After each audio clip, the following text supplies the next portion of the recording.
The wheel for sale? Yes. Today we're doing wheels for $1,500 a pair. No guarantees.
Hey, and welcome back to another video. So as you saw the other week, we started playing around with different wheel combos for Blair's car, try to get an idea of offset. We haven't quite yet ordered the new wheels, so we want to make sure we're bang on with the fitment. So we thought we had a good clue with the rear wheel setup, using Jason's 15s from the RX2 to get a good measurement on the back of the wagon. But what we didn't realise at the time was the drum brakes will be playing a small role in changing the offset that we can run on the car. So can't really order the wheels until we've got everything 100% nailed down. So tonight we're going to install Blair's new 5-stud hubs in the front and get an idea of what the front wheels are going to look like. So it's probably not a really well-known fact unless you've really taken the time to have a look at the setup, but Blair's running the original 4-stud hubs in the front, and the rears are actually 5-stud converted because it's running a Hilux rear end setup. So we have obviously 5x114 in the back and 4x100 or 4x110 or whatever it is at the front. Has it got pre-paint? At the pump? So what's in the garden tub or the washing tub, mate? You didn't bring your dirty washing here, did you? Brake parts, you know, I just make sure they actually fit. 5-stud conversions and bigger brakes, which are probably a bit unnecessary. I mean, Chase needs the bigger brakes, this probably not so much. It just needed those ones working, but why not? See, something else arrived too. Yep, that's straight from Japan, from Mazda. Yeah, it looks it. I haven't looked at it myself, but I'm pretty sure it's from Japan because that's where Mazda parts are from. Nah, China. Damn it. It's spelled wrong. Oh yes. Mazda 3 RX. Yeah. That's from the hood. One piece. So we'll pop that open tonight, have a look. Yep, we can open it up. No, it's got everything on them. I've seen the photos. The only thing they don't come with is you can get the heat the heat and get like a heat cover for them. Right. This is the colour, right? So these are the same as Jason's, aren't they?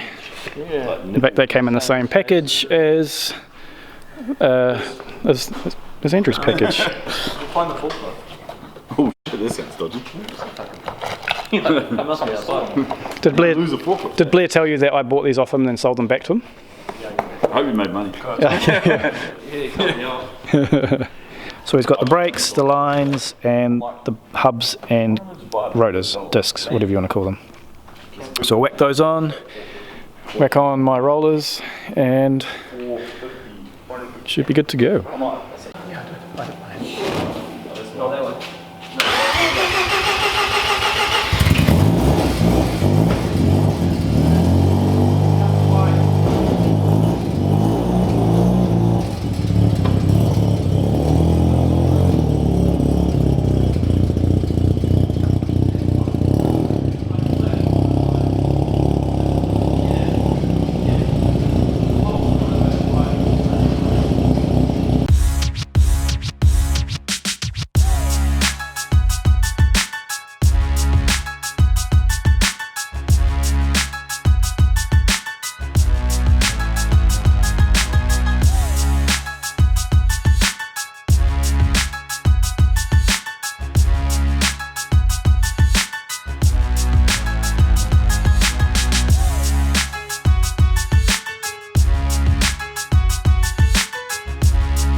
What's the dealio, Andrew? Why was that such a mission? Well, the 808/RX3 struts were not 808/RX3 struts. So the 808/RX3 brake upgrade didn't fit on because the bearings, the stub axle diameter is bigger, which is better. Big is always better. So I had to just swap the bearings essentially. Luckily they're all the same outside diameter, yada yada yada. So managed to just swap them around.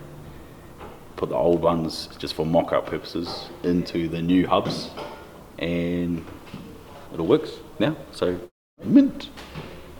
Then we can test fit wheels.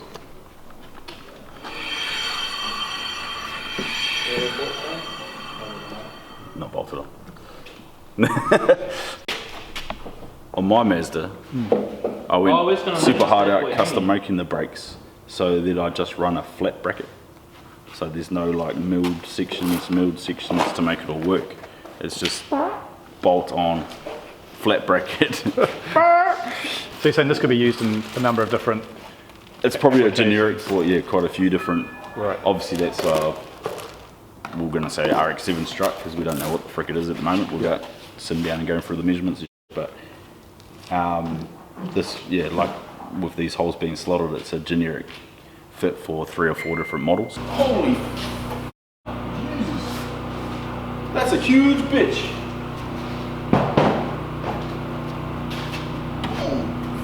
Heavy as, eh? That's a big bitch, man. That bonnet is so full of bob.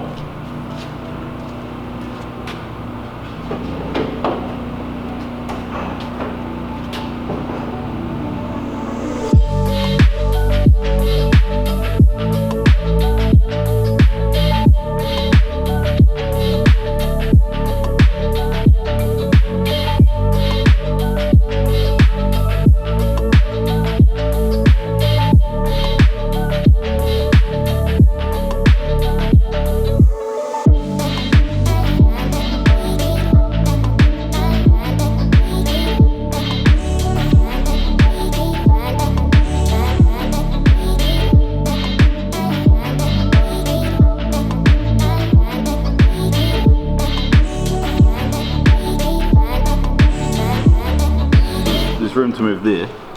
Not a heck of a lot, eh? But still. Nah, but then if you take these to some of a mill, you can get that milled out to be flush with that. So you can go all the way into there. So what we've been doing is trying to get the perfect wheel size for Blair's car without massaging the guard a heck of a lot. So the one that's on there at the moment is a 15 by 7 0p. We figured we could go 7.5 minus 10, which will give us probably a little bit of wheel, like rim poke over the guard, but the theory is we'll dial in as much camber as we can at the top here to bring that top edge back in. Where it is now, as far as inner clearance goes, is probably as tight as we'd want to go. It's probably passable now.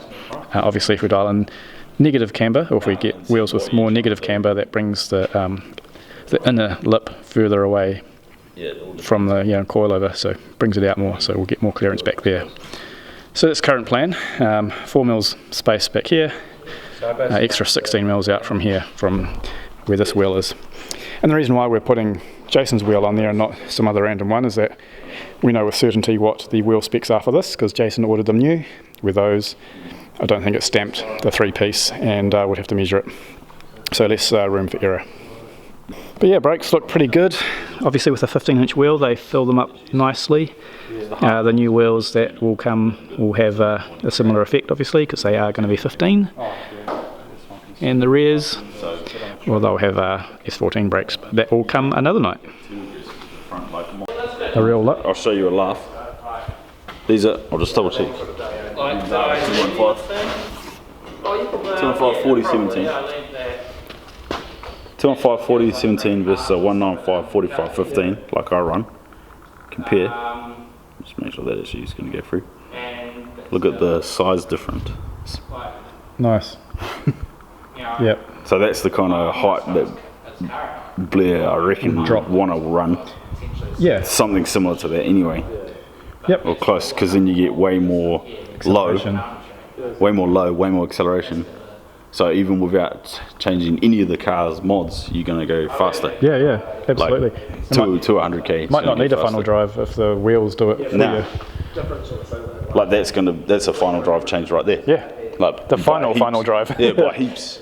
Anyway, while I was busy ordering pizza, Andrew chucked the old rare Simmons on the front, and it's changed our thoughts completely on what a good wheel offset is. So it's definitely sticking out, but it was a mind with the car sitting up with massive positive camber. So we'd have to probably put like 2 people in the front or 3 people in the front to get it at like ride height, and then see what it's like, and then see the camber. Yeah. We need to lay the front wheel of that and that wheel flat on the ground, because that's tyre stretched, it's sitting on the rim, not the tyre. And measure the height. The difference, yeah, and then just make sure that our thoughts are right, because we can't obviously put that wheel under load on the ground because there's no tyre on it. The only way you can do it is compare it like you were just saying. Or push it up with a jack, with a block of wood or something. So we're thinking maybe a bit more aggressiveness is required. It wouldn't be a garage night without James tinkering on the FD. There's always something going on here.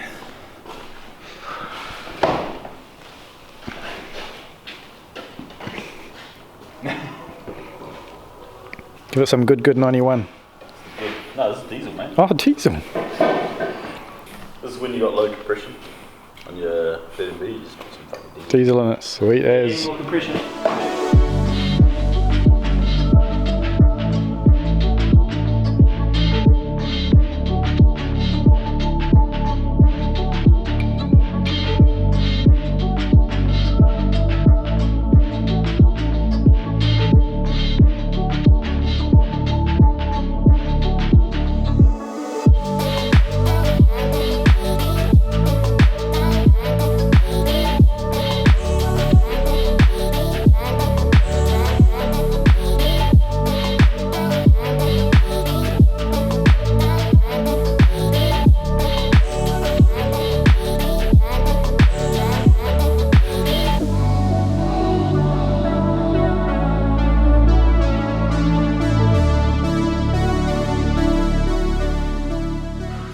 Right, do you want to do your unboxing, Blair?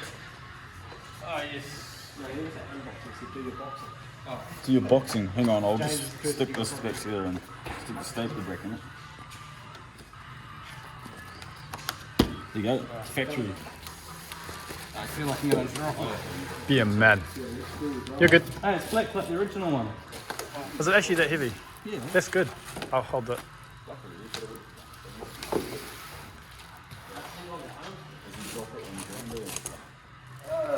You got it? Walk backwards. Another step. backwards. Another step. Can we cut a audio?